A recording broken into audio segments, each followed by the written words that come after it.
I want it to be like authentic. Lord, show me what you want me to do. Show me where you want me to go. I mean, like we talked about earlier, specific prayers get specific answers if you're willing to listen. Definitely, the Lord has tested me in those ways, and He showed me that I can come to Him and that He'll bear all my burdens, big and small. Hello and welcome back to The Uncomfortable Truth. We're glad to have you today, whether you're driving, sitting in your office. What are some other things that people do when they listen to or watch podcasts? Sitting on the toilet. They do, that is like my Facebook scroll time, but I need to do something more productive with my life. I feel like it's just going down the drain. Here's a good one. Working. Whoa. No.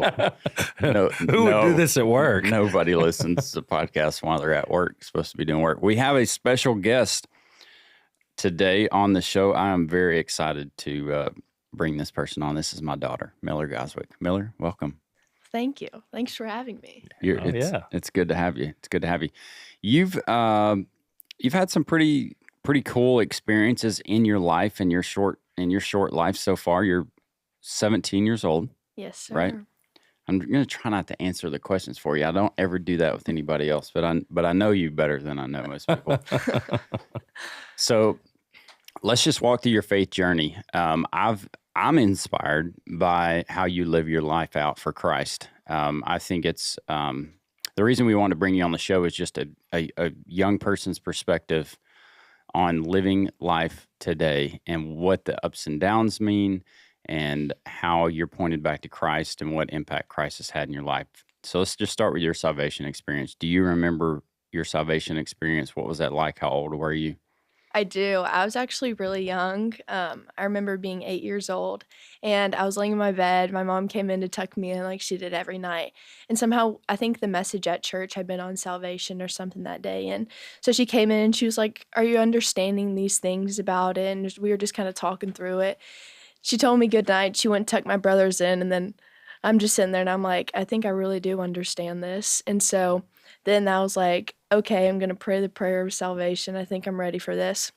So I get up and run out of the room, and Mom, I asked Jesus into my heart. Nice. And so then we sit on the couch, make sure I fully understand it. And then she's like, okay, well, let's call your grandparents. Let's tell everyone. It's time for a celebration. Yeah. Do you remember the feelings that you had in that moment? You're 8 years old. You're 17 now. The 9 years have happened since then. And obviously you understand more about what it means to be a follower of Christ. But at 8 years old and making that decision, do you remember how you felt and what things you understood or what you knew? I feel like I understood the decision I was making. I just didn't know how to fully live it out yet. And I think that's something that obviously comes with maturity and growth and age. But I think that in the moment, I knew that I was choosing to give my life to Jesus and that the rest of my life should reflect that. And so obviously I was super joyful. I was super happy. And I was just excited to see what this new life looked like. Yeah. And a great way to put that is like you didn't know how to live it out. Well, that's, I think Obi and I might still be trying to figure out how to live it out, right? I have a feeling I'm going to figure it out right about the time that I go to heaven. Yeah. It's like, I think that's going to be the moment. Yeah. I have a distinct feeling. Yeah, I think so. I think, we all walk through life and struggle and have hard times. We have good times. And speaking of that, from that point there, you got baptized at our church, right? Yes, sir, I did. I remember you were our first kid to get baptized, and we were up on that stage, and I couldn't even hold together. Really? I'm like almost heaving, like just so proud of this moment for my kid. What's the first real trial that you remember going through after being saved? I feel like for a long time I didn't really face any really hard things. And this is going to sound funny, but honestly, after going to Pine Cove, and maybe something we can talk about later, but you can go right into it if you want to. Your first trip to Pine Cove. So that was after 6th grade, and I found it to be a place that I really, really felt like I was growing, felt like I was being pushed, a place that I really, really enjoyed being at. And so coming home, I didn't I don't think I really knew how to cope with like the feelings of, well, I'm not in a spiritual bubble anymore. And like I actually have to make these decisions to like go out and pursue Christ. And so I think that was really hard for me because I didn't know how I was supposed to keep living out what I felt there Mm. because it was such like Pine Cove does a great job of like encapturing so many spiritual moments and feelings and just times in one Packed little week. and Yes. packed into 5, like insanely packed into 5 Mm-hmm. days. Yes. So you're trying to figure out how to take the deep spiritual feeling that you had at Pine Cove into regular life. Yes. And I feel like I did not know how to do that. So there was like many weeks that I was just sad and I just wanted to go back and just feeling a lot of things about that. So how have you grown since then? You've been to Pine Cove since then, you know what, 7 times, 8 times? Yes. Yes, sir. You know, what have you learned knowing what you know now? You know, what have you learned about how to pull that into your regular life? I think, well, in 6th grade, they don't really talk about like worshiping for a feeling or like camp highs, but like as you grow and as you go, they really emphasize like if you want to feel this same way, which obviously your faith isn't about feelings, but like if you want to live your life this same way, then keep living it after camp. Like this doesn't just have to happen at camp. And I think that the counselors do a great job of like instilling that in us in our cabins and in devotionals and in times that we're just one-on-one with our counselor. It's awesome. I'm smiling over here as you're talking about this because we've, Mom and I have walked through this journey with you of the camp experience. And it's not just the camp experience. You've always been a kid that dives in deep to whatever you're doing and commits, you commit hard, like Yes, sir. really, really hard. And then when that time and that season is over, it's very difficult for you to transition. And we've seen that through camp. We've seen that through sports events and through friends going to college and like all of these things. So Obi asked you, how have you grown through that? Well, I can see, as we grow, the time it takes us to get through those moments in a positive manner shortens, right? So I've seen you grow through those moments from the last time you went to camp this year. Those moments get shorter, but we're still working on. We're still a work in progress, right? Yes. So describe. I think it's important. Like this, let's go into a little bit of detail. Describe your feelings coming off moments like that, of camp moments, or going to Africa, or going to a state championship, or finishing a volleyball season with seniors that you adore that are leaving. Describe how you feel, and then your growth through those moments through the years. Yeah, when I was younger, it was definitely a lot harder for me to process those things, and I think I've gotten a little better at processing them a little faster, but obviously when those seasons are up or when that trip is up or when that camp is up, it's really I felt it was discouraging almost. It's like how could something so good just come to an end, and how am I supposed to just move on while remembering it but also not like letting go of it? And so I think just trying to process those feelings, talk about them, understand that I had people that were willing to talk about them even if they felt silly, really, really helped me grow past just feeling upset and frustrated that something was over. And I think that is something I'm definitely still working on. Sure, and that's it's totally fine. I remember I think I picked you up from camp this year. I don't remember who picked you up from camp this year, and then we went straight to the lake. We had a softball tournament We had a softball tournament right after it, at ETBU because I drove myself, remember? and then was it after the tournament? Straight to the lake. Okay, after the tournament, the tournament was good because it was a distraction, and then we drove to the lake after the tournament, and it was me and you, and I told myself that I'm going to listen to stuff about Pine Cove the entire 3.5 hour trip to the lake. Yeah. But then it was like, okay, Miller, we got to move on. And I think, sometimes sometimes talking about it is good, and sometimes talking about things over and over is not as healthy when you need to move on. What do you think, Obi? Yeah, I think that you're just I think you get in those moments of those it's a spiritual high. You know, you're on a spiritual high. You've been just all up in the depths of the Holy Spirit for a solid week every day. You know, is surrounded. I would imagine. I've not been to Pine Cove, but I would They have imagine. a family camp. Yeah, I knew they did. I knew they did, but I would imagine it's like, you know, any church camp in that the goal is to grow in your faith, Mhm. and so like that was one of my questions is like how do you know after you leave a spiritual high situation like that? How do you know that you're living out your faith and just your normal everyday life? Like, what does that look like? What does living out your faith look like to you? I try to be really intentional with how I interact with people. I feel like gospel conversations, I mean, they're kind of hard to just start up. Like, Mhm. hey, have you heard? I mean, it's not really that hard. Sometimes it's uncomfortable, and uncomfortable is also hard for me, something that I'm working on.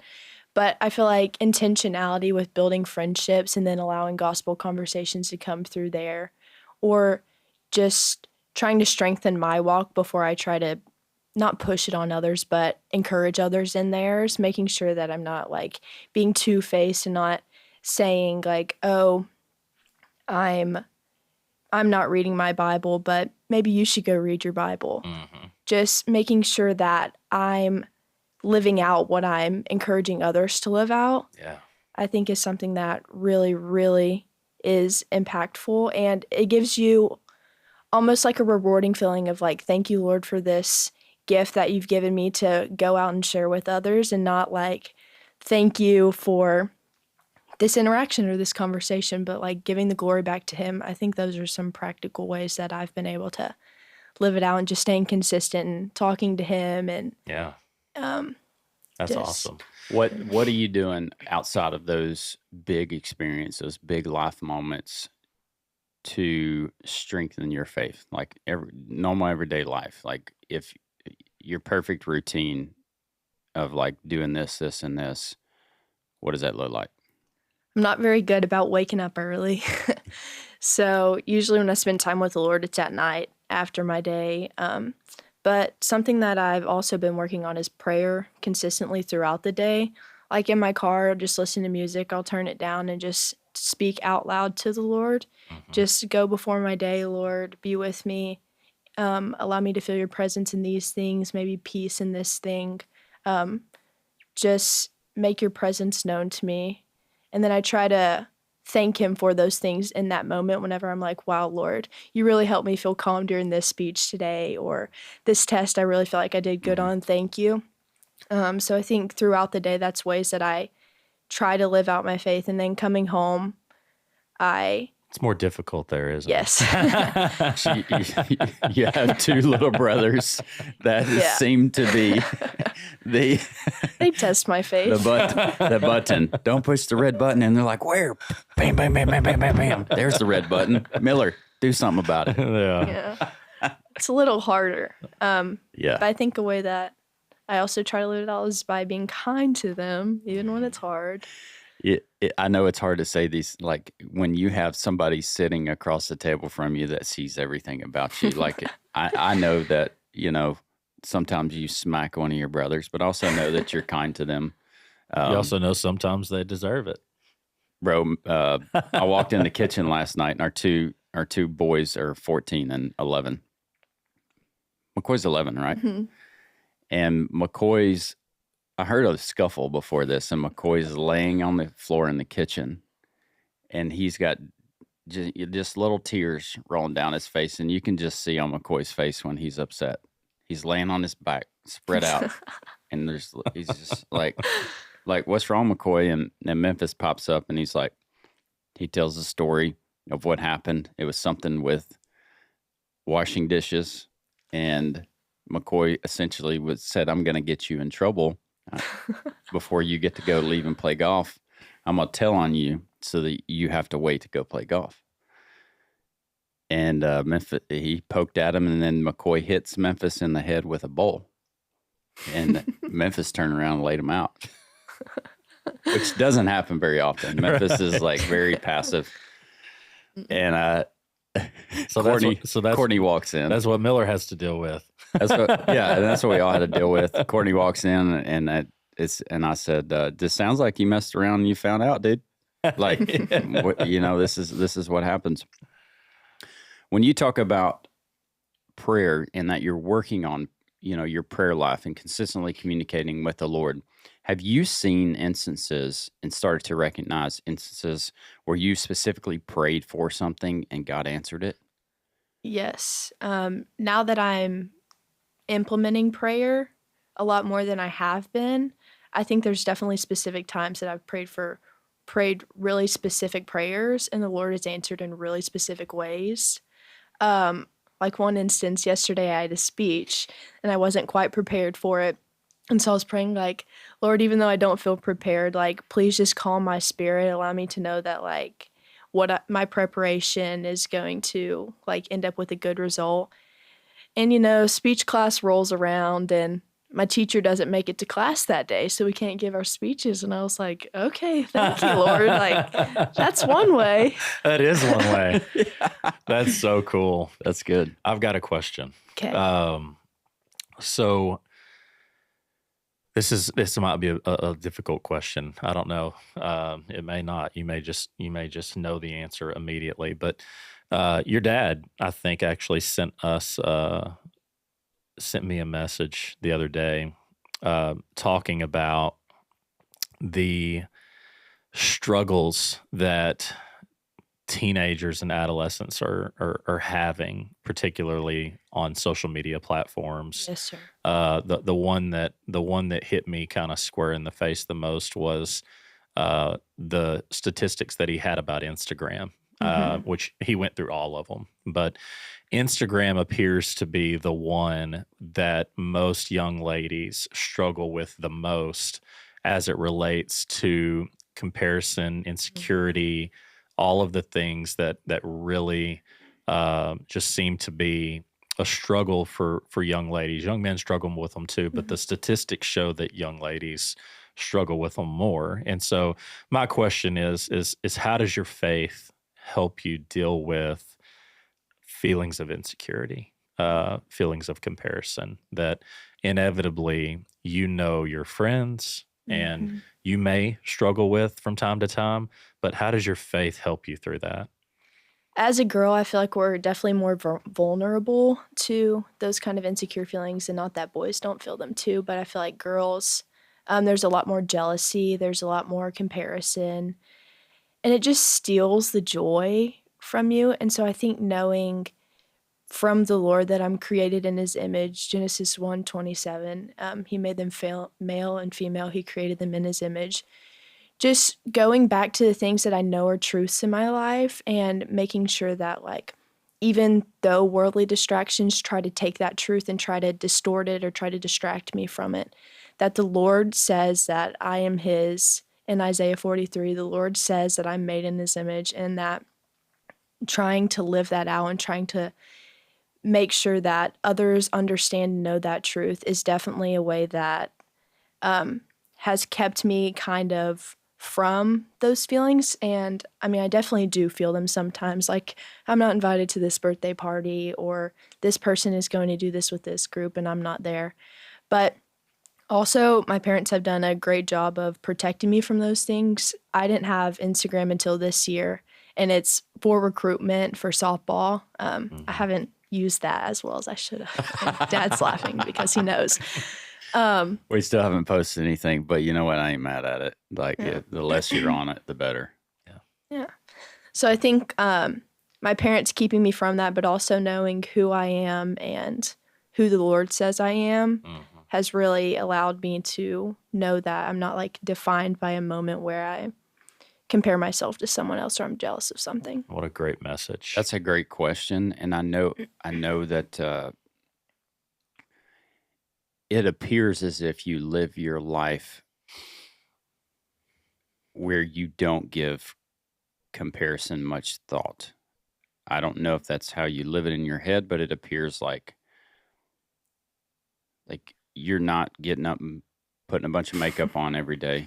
No, sir. Yeah, a sweatshirt and some sweatpants is good. I love this, by the way. Like, Thanks. I would rather you not have to deal with this stuff. But I know that you see it. Mhm. Great question. I'm glad you brought this up.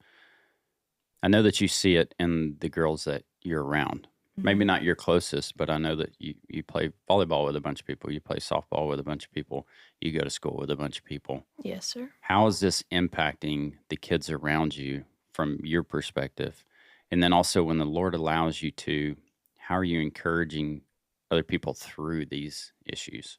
It's really draining as a friend to see that these people are harmfully being affected by comparison and jealousy and the things that we've talked about. And it's really burdening as a friend to know that all I can do is encourage them.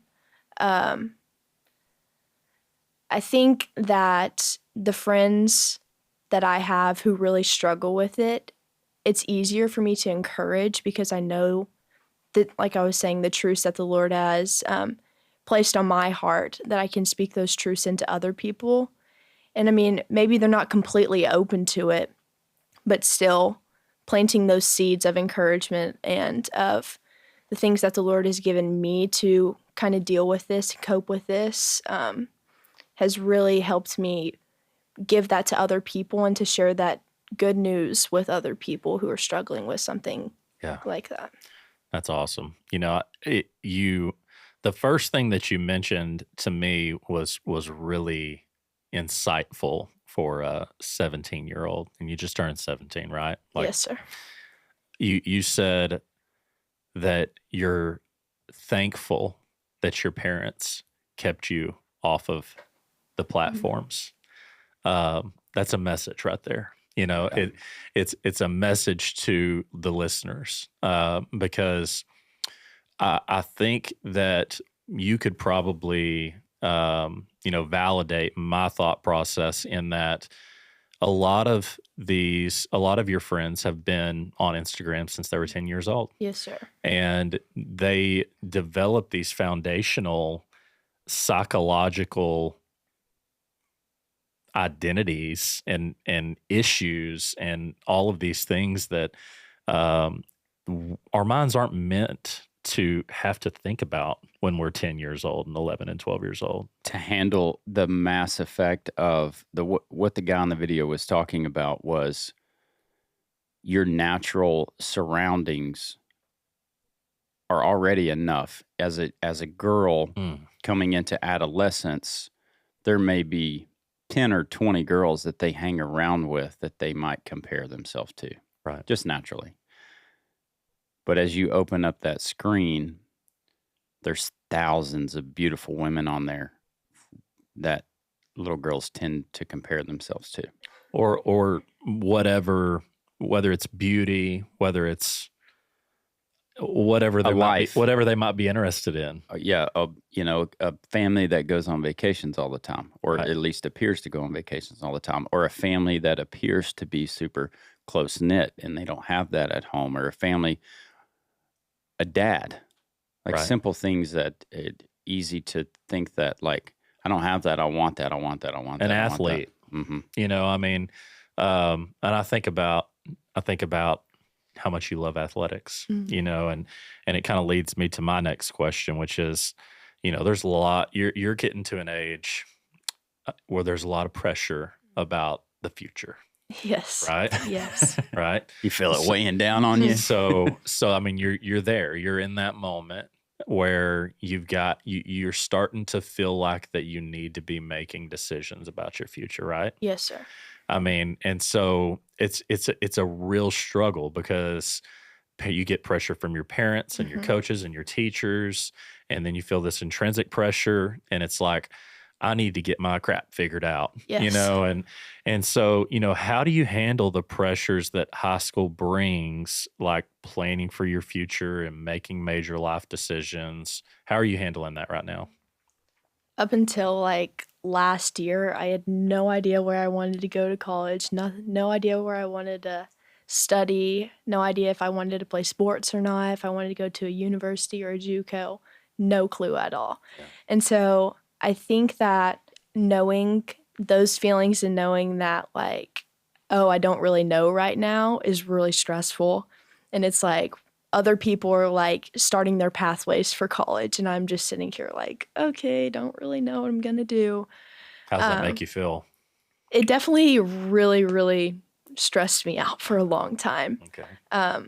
For a while, it was just kind of like carefree. And then it starts getting to the point where, like, okay, maybe I should start trying to find something I'm interested in, something I might want to pursue. Maybe I should figure out if I want to play this sport. And that really, really stressed me out. And so I think dealing with those feelings and like really praying about what I felt like the Lord was calling me to and that He would make that evident to me, but also in His timing. Like I didn't want it to feel rushed or I didn't want it to feel fake. I want it to be like authentic. Lord, show me what you want me to do. Show me where you want me to go. Yeah. And so I think, I mean, like we talked about earlier, specific prayers get specific answers if you're willing to listen. I think praying those specific prayers of Lord, like I have no idea what I want to do, that He kind of has revealed some of those things to me. And it's definitely like a weight off my shoulders of like, thank you, Lord. And I kind of know where I want to go, maybe what I want to do, Yeah. but still knowing that I don't have that all figured out yet. And it's not set in stone yet. It's still kind of burdening. Stressful. Yes. When you come against those stressful situations where you feel the pressure mounting against you, what do you do? What are your natural tendencies? Well, my natural tendencies are to just shut down, not function. But I think the Lord has really gifted me a spirit of like encouragement and like picking myself up almost, and to be able to understand that my trials are only temporary and like maybe I'm feeling stressful about this situation, but that the Lord has already carried me through and He already knows exactly where I'm going to go and it's all going to work out perfectly. And so I think like it goes back to remembering the truths. Like the Lord has given me this gift and maybe He wants me to use it somewhere, maybe He doesn't. I mean, that can go for sports and that can go for like a career path too. But I think dealing with those feelings in the moment is definitely hard for me. Like we talked about, I don't move on from things for or as fast as I would like to. But definitely the Lord has tested me in those ways and He showed me that I can come to Him and that He'll bear all my burdens, big and small. And so I think just coming to Him in all things. That's good. From a parent's perspective, my question is, Mom and I have tried to, when we see you come against those moments and shut down, we've tried to push you through them. We've tried to wait and let you work through them. We've tried many different maneuvers. Help parents out there that have a kid that when they reach these mounting pressures, they shut down. At your age, at 17, and your life experience, what is the most helpful way for parents to help their kid through a situation where they're just like, I'm done, forget it all, turn everything off, turn the lights off in my room, turn the fan on, put a blanket on, I'm like, I'm done. Like, what's the most beneficial thing that you feel like a parent can reach a kid? How can they reach their kid in that moment? Y'all do a good job of making me feel like seen and heard in those feelings before you try to help me move past them. Mom and you do a great job of like, your feelings are valid, Miller. We understand where you're coming from, but this is something that you're going to have to move past. And so I think obviously encouraging me in that first is important, but also giving me time to process it myself. And so like sometimes I'll just go sit in my room and just think about it for a little bit and then I'll come back to y'all and I'm like, okay, this is how I'm feeling. I realized it wasn't as big of a deal as I was making it to be.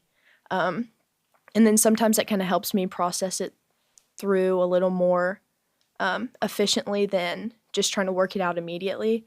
But I think there are some situations where like, no, we need to figure this out now.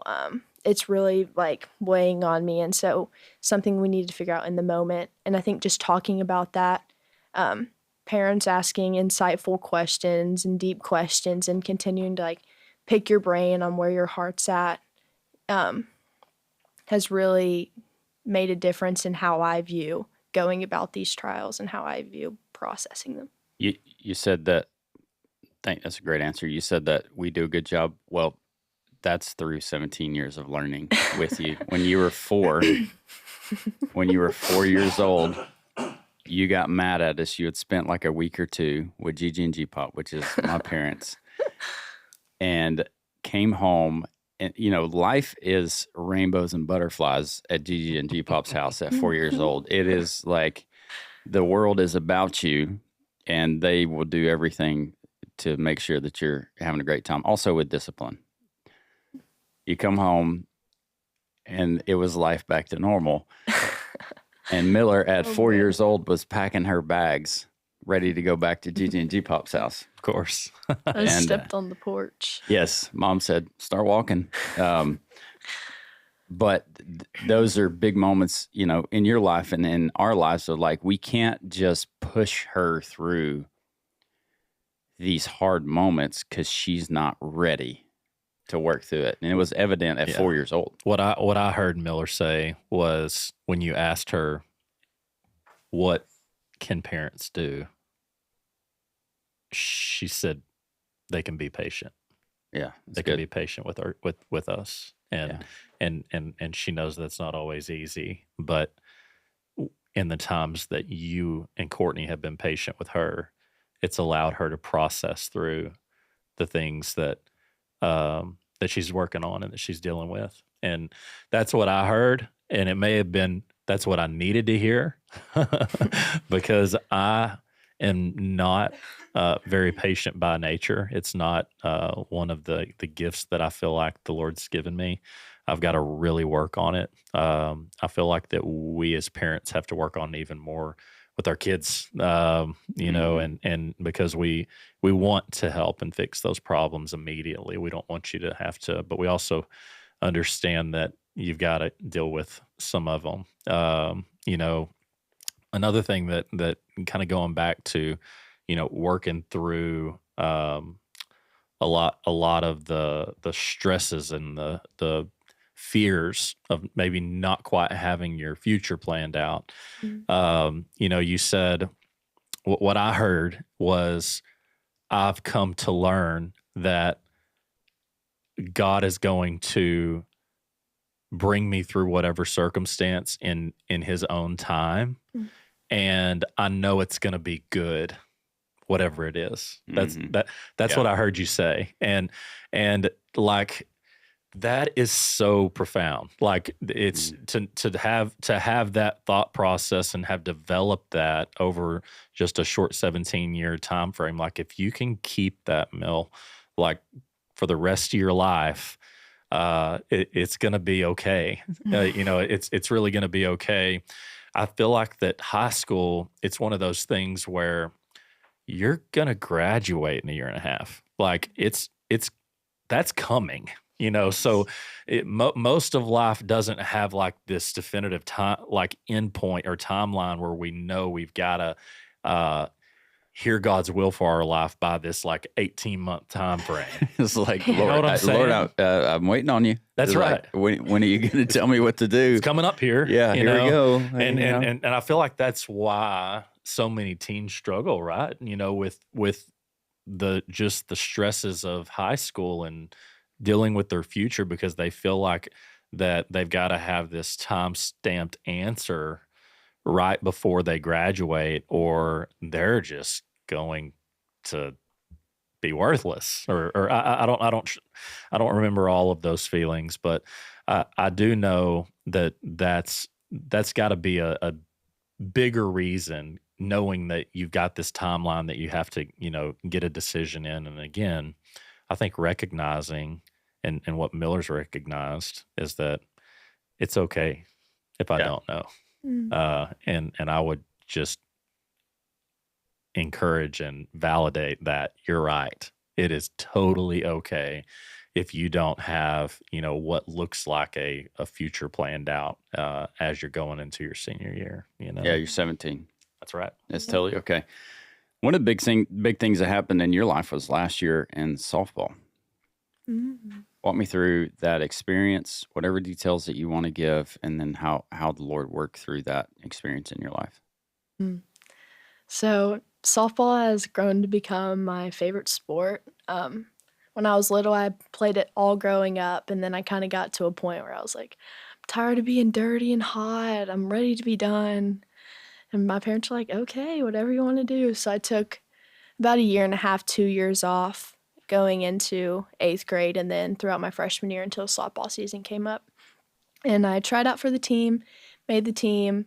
I was on JV, but I got to pull up with varsity, so I was behind their only catcher, Sarah Houston, who really inspired me. So I got to learn from her from a whole year, and then stepping into this year, I knew I'd be starting as a sophomore, which is intimidating.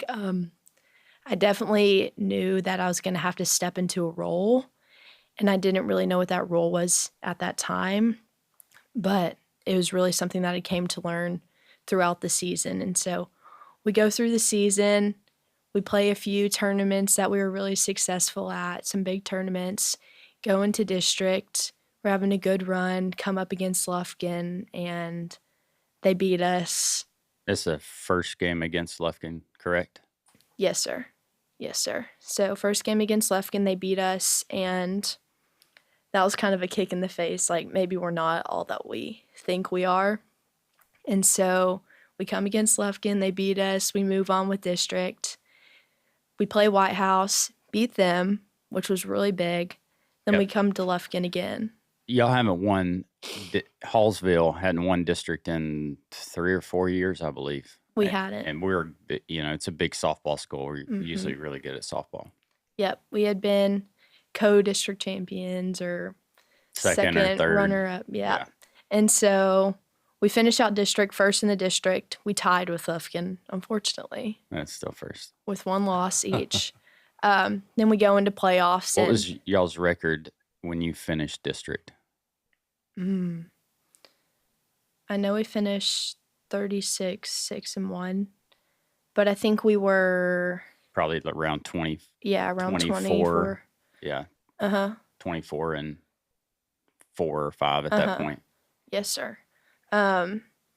So we start going into playoffs. We're preparing, and everyone, I'm like a really statistical person, so I'm looking at all the lineups of all the other brackets in the state, and I'm sitting there. I remember sitting in class one day, and I turned to my friend who was our first baseman, and I was like, we have a shot at this. Like, we really do. We have a pathway that, like, lines up. If we work hard enough, we got this. And I feel like that was kind of a pivotal moment in my brain. It's like, my dream was to go to state as a little girl, and like, this might be a chance. We might have a shot at this. And so first round we played Denison.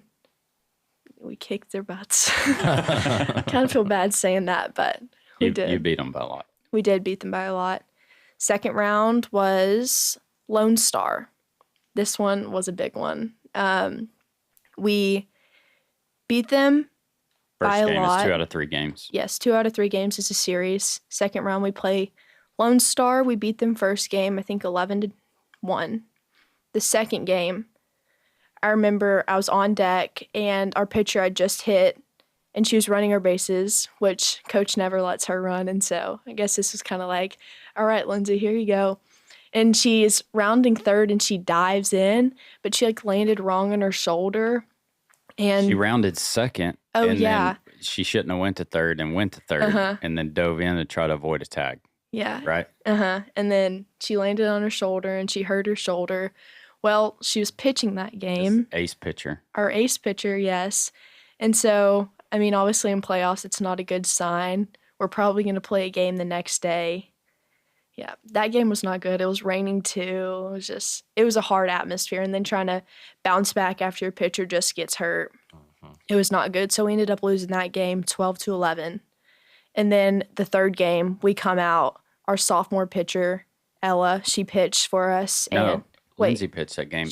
Ella finished the second game. Oh, Lindsay came back after hurting her arm and Lindsay pitched anyways. Went to the chiropractor during school. She went and got all this treatment from the trainer, and then she came back and she pitched for us. She probably couldn't move her arm above that high, but she pitched for us. And so that was a big accomplishment coming back from that. In round 3, oh, this was also a big one. Round 3, we beat Crandall first game. Second game, Yeah, 3 was Crandall or 4? Yes. 4 is Lovejoy. yes. 3's Crandall. And the second game of that day, I wake up and I'm getting ready for school and I head out. And then I'm driving to school and, well, bam, car wreck. And that was not fun because Well, bam, car wreck is a little bit of an understatement. I totaled my Totaled car. her car. Yeah. Yeah. Destroyed it. Yeah. And so that was really, really hard because our backup catcher actually was out of town. And so I was going to have to play in that game no matter what, which I was planning to play no matter what if nothing was broken. I get a call that morning from Courtney. I was still asleep. It was like 7:15. And Courtney says, Miller's been in a car wreck. So I get up, throw on my clothes. I hurt my neck getting up so fast, like whiplashing. Fly to the scene. I mean, rolling. Get there, find Miller. First thing she says to me, she looks at me like this. Dad, I'm playing softball tonight. It's like, well, that was the only concern It was. at that moment. and I was like, well, we're going to go to the hospital first, and we'll figure out if you can. So a couple x-rays later, chiropractor treatment later, I get down from the hospital and everything, head back to the school, take an ice bath, and then we're headed out to Lindale to play Crandall. And I was in a lot of pain, just like my neck was stiff and everything was hurting, but we still pulled that one out. And that was really cool to see like my team come behind me and like all my teammates and my coaches that showed up to the hospital when I was there. It was really, really encouraging for me. I want to go back to the night before. Mm-hmm. Night before in that game against Crandall. This is where I want to point this back to the Lord, okay? Yeah. The night before in that game against Crandall was the first game, third round of the playoffs. We hadn't been in the third round of playoffs in a while. Everything's big. The atmosphere there is crazy. It's the loudest stadium I've probably ever been in. It's compact. It's like kind of over the field. Yeah. Everybody's loud. The stands are small. Everybody's packed in. It's insane. Mm. Your third at bat? Yes. Miller's third at bat. She hits a grand slam. Everybody, it erupts. Everything goes nuts. This is a high. This is a big moment in your life. This is like, I don't know how it could get much better. And then immediately the next morning, you total your car and there's uncertainty. Yeah. I don't know if I'm going to be, I don't know if I'm going to be okay. I'm scared. Like this was a traumatic experience. What did you learn from that? Like, how did you process through going from highest of highs to possibly could have been lowest of lows? It could have been, our family discussion that night was, we don't know. Tomorrow, we don't know. Could have been a season ending situation. Or life ending. Mm-hmm. Walk me through that.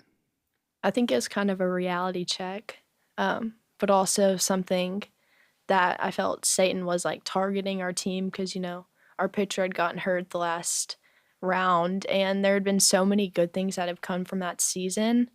But then like we start to get farther than we've ever been and we felt so almost under attack. And that was really hard for us, but also the joy we found in those times. Still, it's something that I look back on with so much excitement and joy. And so I think I started to understand the power that the Lord has over Satan, because Curtis said this one time, Satan can do everything, but he can't touch our hearts. He can't touch our souls. He can't touch us. And whenever we don't allow him to have that power over us, and we didn't allow him to have that power over the season, we continue to push through. I think it was really powerful for me to understand that like we have the power to choose the Lord over Satan and to give him the authority in those situations. That's good. That's great. Before he gets to round 4 of the playoffs, what was the Lord doing on this team throughout this whole season? Something that our parents started implementing in the playoffs, this is kind of further on down the line, is before every game, all the parents would huddle up and hold hands in a big circle and pray. And that was actually brought up by our athletic trainer's mom. not even one of the parents of the kids. She was like, why don't we start like a mom's prayer circle before the game? Well, then that evolved grandparents, dads, parents, step parents, everyone, siblings. And so I remember one of the biggest moments is we're all standing in the dugout and we see all the parents holding hands.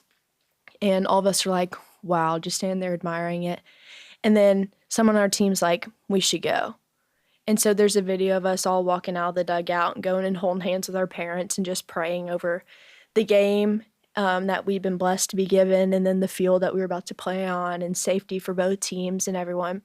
And so I feel like that was a really pivotal moment for our season, for our team to know that, like, we're backed up by our parents and by everyone around us, but, like, the Lord has our back too, most importantly. And that was a big one during playoffs, but also during the season, just make sure we were implementing Christ into the things that we did. Some things personally I did is before every home game, I would go on like a little prayer walk down to the JV field and then back up, just talking to the Lord about how I felt about these things, about the game or just everything. And then one last thing I did was we have like a wristband with our plays and cards and stuff in it.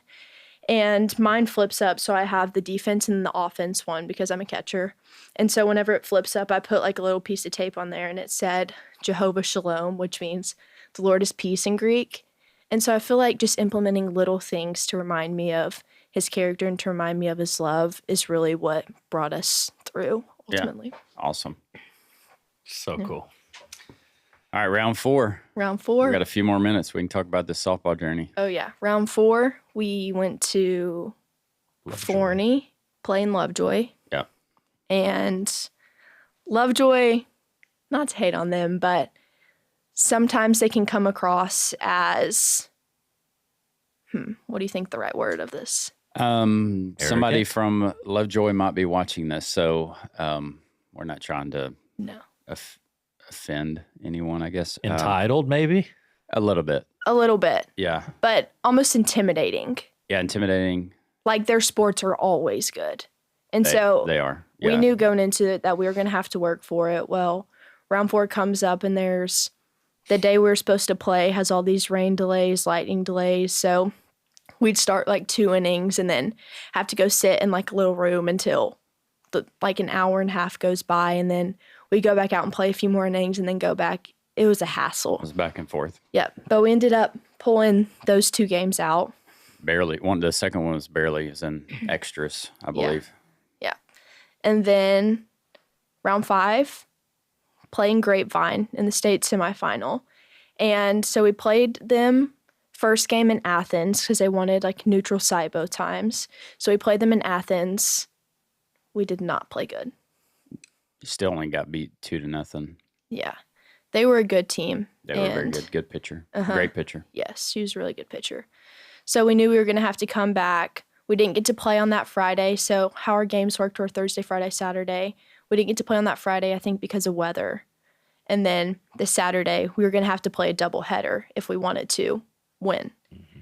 And so I remember going into that game. It was right after graduation. So after graduation, everyone just walked over to the field and we packed up the bus and we headed out and we stayed that night in Dallas so we wouldn't have to wake up so early. And I remember walking up to the fields and I was just like, oh my gosh, like this could be the end, but I don't want it to be the end. And I knew I was going to have to really work hard for it. And so it was hot that day too. It was really hot.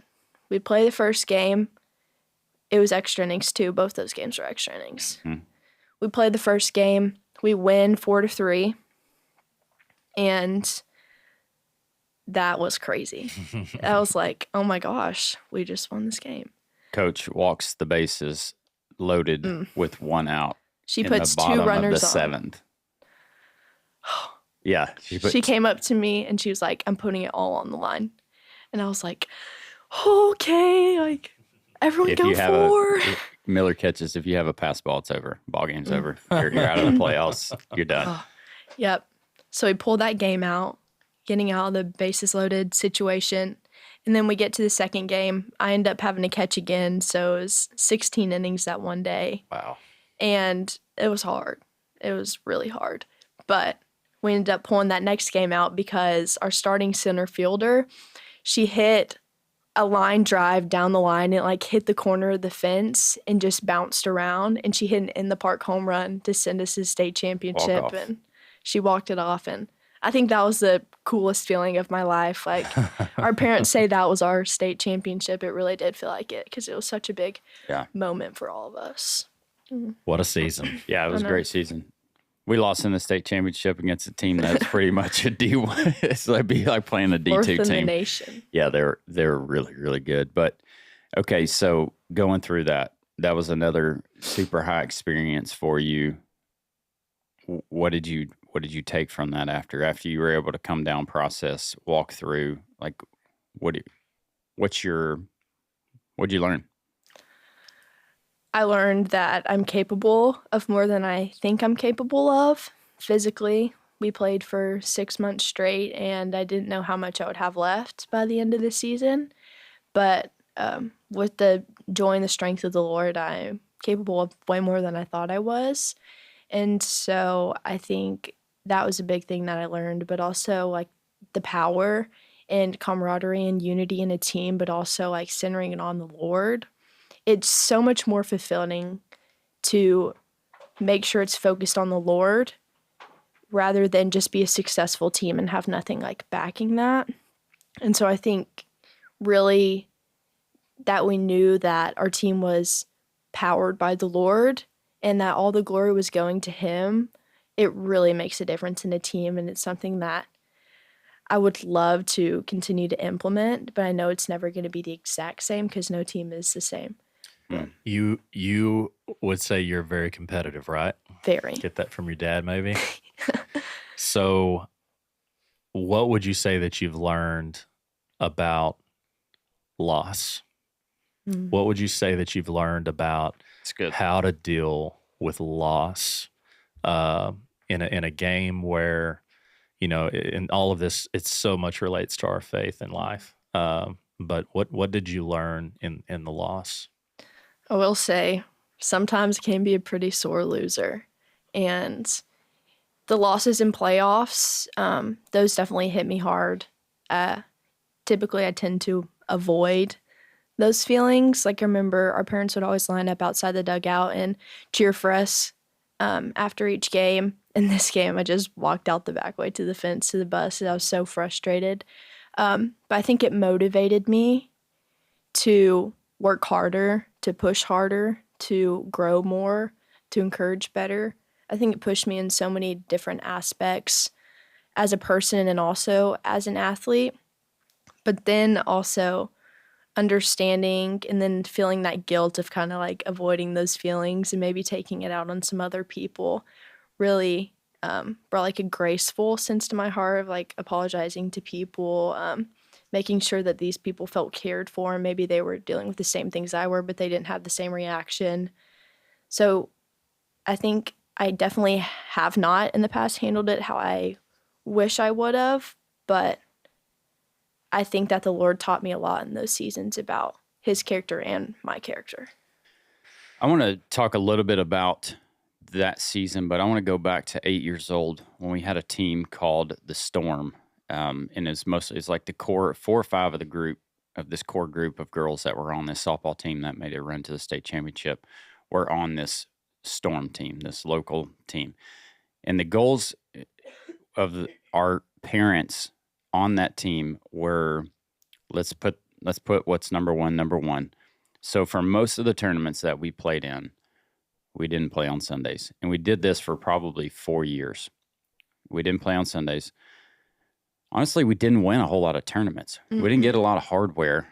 We really focused on instilling character and just putting God first on this team with these kids without many accolades,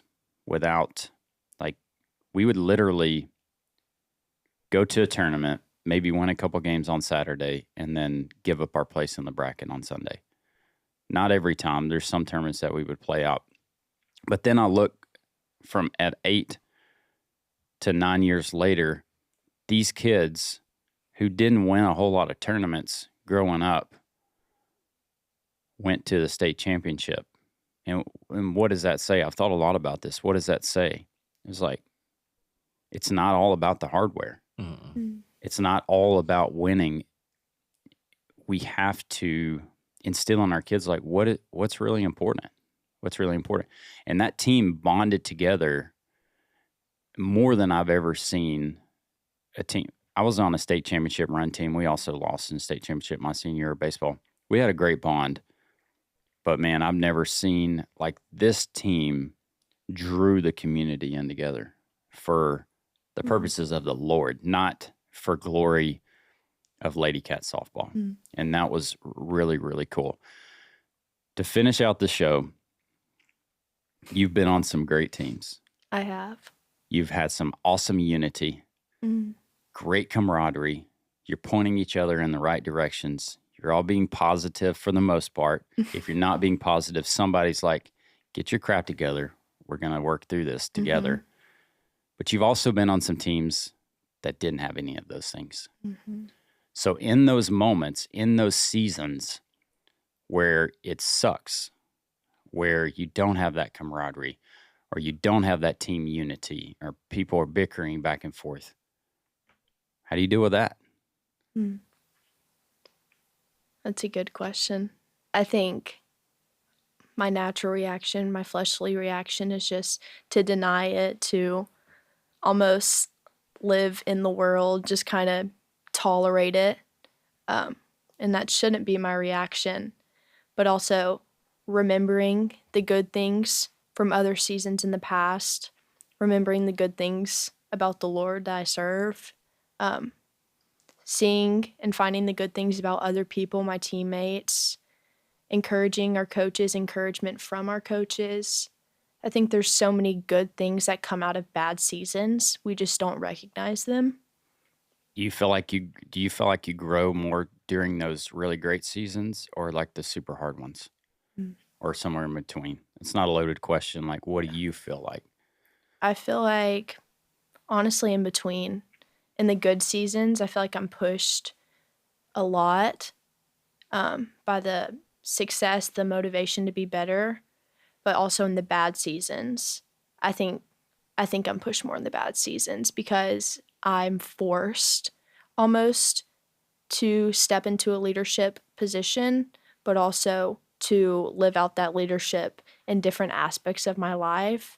And I think that has made me a better person because maybe we're losing all these games, but maybe I get to step out and tell one person good game and it might make their night, or maybe I get to have this one good play and maybe it kind of changed the momentum of the game. So I think the hard times have made it easier for me to become the person and the athlete that I'm growing to want to be. Yeah. That's tough. Yeah. I think it's a great answer, though. Yeah. And I agree.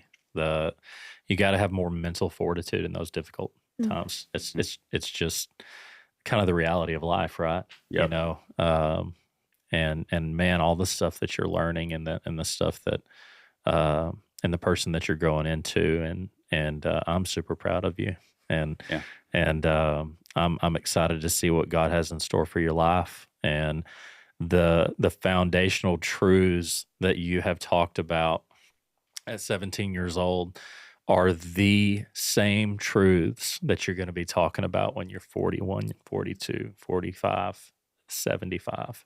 It's the same. It's that faith that the Lord is with us no matter what, like in any season of life, the good ones, the bad ones. And so I'm super excited that you have such awesome parents and that you've grown into such an awesome young lady. It's inspiring, and I think you're going to inspire a lot of our listeners to trust Jesus, to trust God when they're going through any trials. So thank you for joining us. Of course. Yeah. Thank y'all. All right. So this is your camera over here, right by Obi. Yep. This is your chance to talk to the little girl out there that may want to take a similar path as you. Think of like the 9 or 10-year-old that shows up to your softball games and like this is your chance to tell them what's important, to encourage them, to love on them and to help them through maybe the next step of their life? So just speak directly to them. Something that I think could be of some encouragement. Pursue your dreams and pursue your passions. Don't let anyone drive you from it. Give it all you have if you're really wanting it, and continue to trust the Lord, because He's the only one that's faithful enough to bring you out of that season or grow you and strengthen you in that season. And so put your full trust in that, but also pursue your dreams wholeheartedly, pursue them intentionally, pursue them purely, and just seek to be the best version of yourself, whether that's physically, spiritual, mentally. Just keep working is what, like the little girls who come up to me, I tell them, keep working, keep doing this, keep growing, because that's where I was as a little girl. I just wanted to be better. So keep growing, keep working. Thank you, Mel. Of course. Appreciate you being on the show. Thank you. Hey, do us a favor. Go to Apple Podcast, and leave us a rating and a review. That'll help us specifically reach more people for Jesus. That's our goal here. Hope you enjoyed it. Go kick the day in the face, and we'll catch you on the next one.